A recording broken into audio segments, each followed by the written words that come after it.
Researchers from the Xinjiang Institute of Ecology and Geography under the Chinese Academy of Sciences recently launched an expedition to investigate glaciers, snow, rivers, and lakes on the northern slope of the Kунlun Mountains in northwest China's Xinjiang Uyghur Autonomous Region.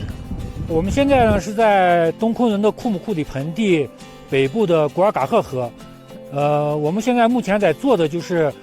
在不同的季节来测量我们这条河的它的一个流量和流速以及它的过水断面。之所以要开展这项工作呢，是为了更准确的来评估这一区域主要河流的一些地表水资源量。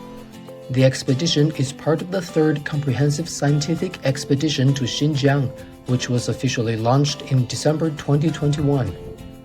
The scientific research was designed to focus on the green and sustainable development of Xinjiang, get a comprehensive picture of Xinjiang's resources and environment, scientifically evaluate the carrying capacity of Xinjiang's resources, and propose strategies and roadmaps for Xinjiang's future ecological construction and green development.